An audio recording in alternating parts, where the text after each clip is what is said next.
నమస్తే, welcome to whistle. ఇవాల్టి మన అతిథి పౌర సమాజం నుంచి సయ్యద్ రఫీ గారు. నిన్న రాజ్యసభలో ఏదైతే వందే మాతరం గేయానికి సంబంధించి పూర్తిగా పాడాలి, ఎవరైనా వందే మాతర గేయాన్ని అవమానిస్తే వాళ్ళకి జైలు శిక్ష విధించాలి అనే విధంగా ఒక బిల్ని పాస్ చేసింది కేంద్రం. సో ఆ బిల్లు ఏంటి అంటే prevention of insult to nation honour act 1971 ఈ బిల్ని ప్రవేశపెట్టబోతున్నారు, అంటే సవరించబోతున్నారు. దీనికి సంబంధించి ఈరోజు మనం డిస్కస్ చేస్తున్నాం. నమస్తే సార్. నమస్తే సార్. వందే మాతర గేయం పూర్తిగా పాడాలి అంటే ఇప్పటి వరకు తెలిసింది కొంతే. ఇప్పటి వరకు దాన్ని ప్రతి స్కూల్, కాలేజెస్ ఏ సందర్భం వచ్చినా వందే మాతరానికి ఇచ్చిన గౌరవం ప్రతి పౌరుడిది ఉంది. సో దాన్ని ఇప్పుడు సవరించాలి, పూర్తిగా పాడాలి అని చెప్పి ఒక బిల్ అయితే కేంద్రం పాస్ చేసింది. కేంద్ర మంత్రి కూడా దాన్ని ప్రవేశపెట్టారు. దీన్ని ఏ విధంగా చూడొచ్చు? ఈ బిల్పై విపక్షాలన్నీ కూడా వ్యతిరేకిస్తున్నాయి. వ్యతిరేకించాల్సిన అవసరం ఏముంది? బిల్ ప్రవేశపెట్టడంలో ఇబ్బంది ఏముంది? ఇక్కడ విషయం ఏంటంటే వందే మాతరాన్ని పాడటానికి ఎవ్వరికీ అభ్యంతరం లేదు ఈ దేశంలో. అది హిందువులకైనా, ముస్లిమ్స్కైనా, క్రిస్టియన్స్కైనా, బౌద్ధులకైనా, జైనులకైనా ఎవ్వరికి అభ్యంతరం లేదు. ఈ 75 సంవత్సరాల కాలంలో స్వాతంత్రం వచ్చిన తర్వాత ప్రతి స్కూల్లో, ప్రతి విద్యా సంస్థలో జనగణమనతో పాటు వందే మాతరం కూడా పాడతారు. అసలు ఎవరు కూడా వ్యతిరేకించరు. కానీ ఇక్కడ వివాదం ఏంటంటే వందే మాతర గేయాన్ని 1870లో బంకిం చంద్ర చటర్జీ అనే ఆయన ఆనంద్ మఠ్ అనేటువంటి నవల కోసం దాంట్లో ఈ గేయం రాశాడు. ఓకే. ఆ గేయంలో మొత్తం 6 చరణాలు రాశాడు ఆయన. అప్పుడు స్వాతంత్ర ఉద్యమంలో 1800లో అంటే మనకి స్వాతంత్రం వచ్చి 100 సంవత్సరాల పైన, 85 సంవత్సరాల పైన. అప్పుడు స్వాతంత్ర ఉద్యమంలో మొత్తం ఆ గేయం అంతా పాడుతూ జాతీయ జెండా పట్టుకొని ప్రజలు పోరాటం చేసేవాళ్ళు. అది అందరూ పాడేవాళ్ళు. అయితే మనకి స్వాతంత్రం వచ్చిన తర్వాత రాజ్యాంగం తయారు చేయడానికి ఒక రాజ్యాంగ సభ ఏర్పాటు చేసుకున్నాం మనం. ఓకే. డాక్టర్ బాబు రాజేంద్ర ప్రసాద్ ఆ రాజ్యాంగ సభకి అధ్యక్షుడిగా ఉన్నారు. అందులో అనేక విషయాలు అనేక నెలల పాటు చర్చించారు. ప్రతి విషయం పెడతానికి అన్ని కోణాల్లో చర్చించారు. ఇప్పుడు మనకి రాజ్యాంగం పీఠిగా కానీ, రాజ్యాంగం కానీ ఏదో 2 రోజులు కూర్చొని చేసింది కాదు. దేశంలో అనేక మూలల నుంచి మేధావుల్ని, అనేక సంస్థల్ని, అనేక కులాల్ని, మతాల్ని అన్నిటినీ దృష్టిలో పెట్టుకొని అందరితో సంప్రదించి ఒక పీఠిక తయారు చేశారు. అప్పుడు జాతీయ గీతంగా ఏది ఉండాలంటున్నారు, జనగణమన ఉండాలనేది ఏకాభిప్రాయం వచ్చింది. అందులో అందరూ ఒప్పుకున్నారు. జాతీయ గేయంగా వందే మాతరం ఉండాలని చర్చ వచ్చింది. వచ్చినప్పుడు ఈ 6 చరణాల్లో మొదటి 2 చరణాలు మన దేశం కోసం, మన భూమి కోసం, మన చుట్టూ ఉన్నటువంటి ప్రకృతి కోసం, మన ప్రజల కోసం రాయబడి ఉన్నాయి ఆ 2. మిగతా 4 చరణాలు అప్పట్లో 1870 ఆ ప్రాంతాల్లో భారత ప్రజలు బ్రిటిష్ వాళ్ళ మీద పోరాటం చేస్తూ ఉన్నారు.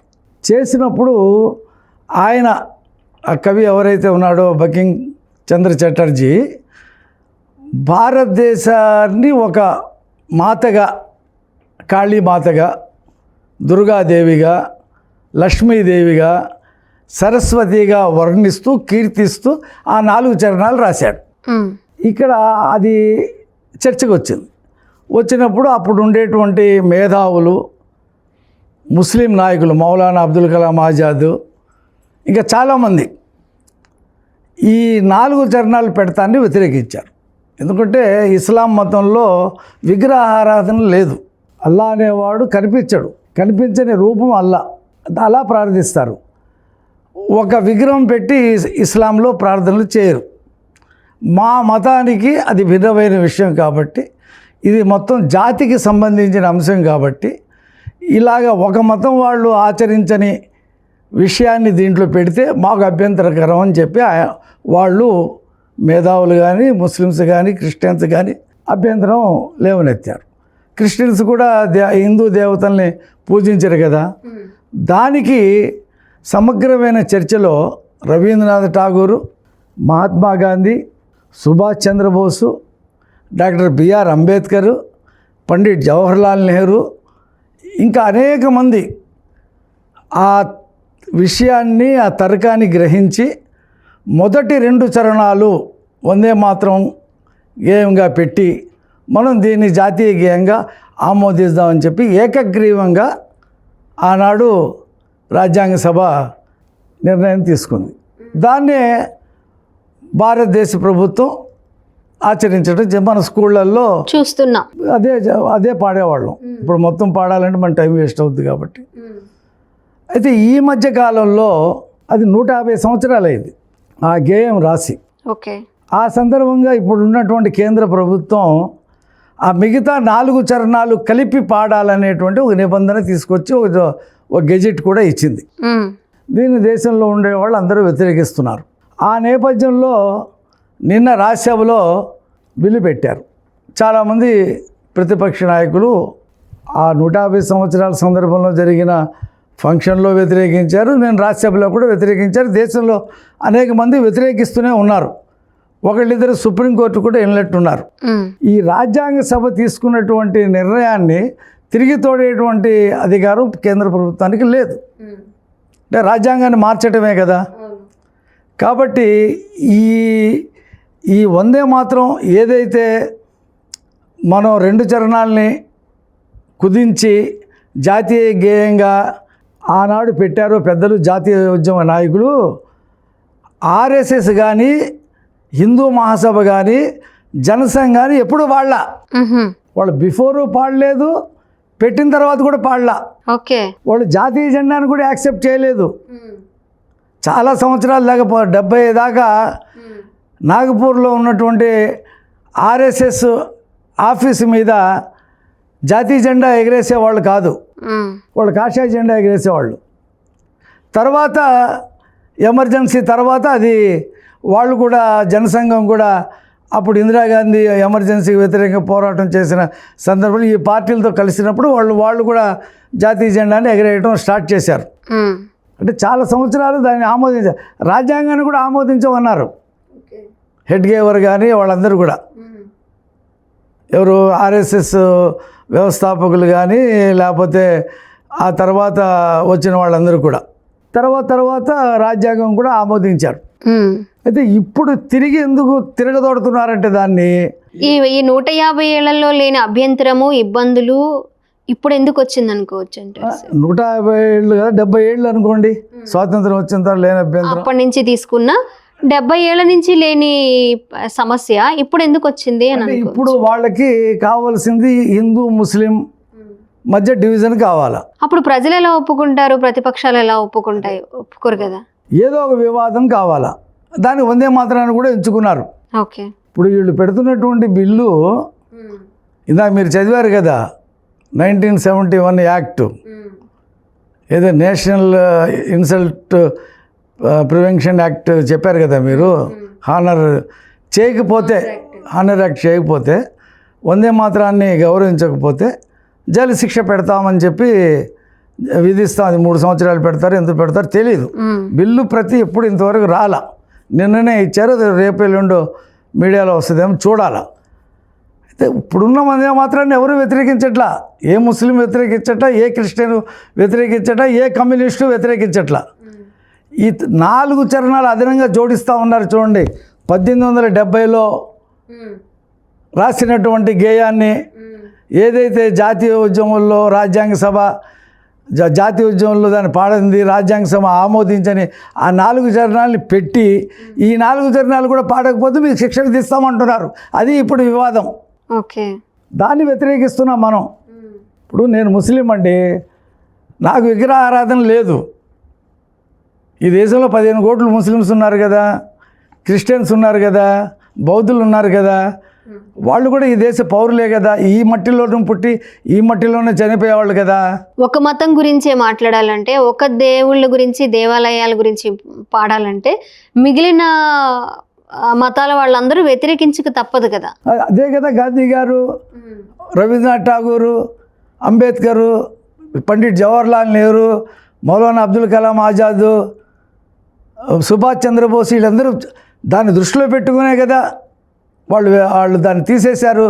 ఆల్రెడీ కేంద్రంలో ఒక సమస్య నడుస్తుంది సార్ ఇప్పటికీ, ఈ పేపర్ లీకేజ్కి సంబంధించి. అది ఇప్పటి వరకు ఒక్క విషయంలో కూడా ఒక క్లారిటీ రాలేదు. అది కంటిన్యూ అవుతూనే ఉంది. దాదాపు 25 రోజులు, 26 రోజులు, నెల రోజులు కావస్తూ ఉంది. మరి కొత్తగా మళ్ళీ మరొక సమస్య లేవనెత్తడం కేంద్ర ఉద్దేశం ఏమనుకోవచ్చు? అదే వీటిని డైవర్ట్ చేయడానికి ప్రజల్లో ఒక చీలిక తీసుకురావటం అనేది వాళ్ళు చేస్తున్నటువంటి ఇది మనం చూస్తున్నాం కదా.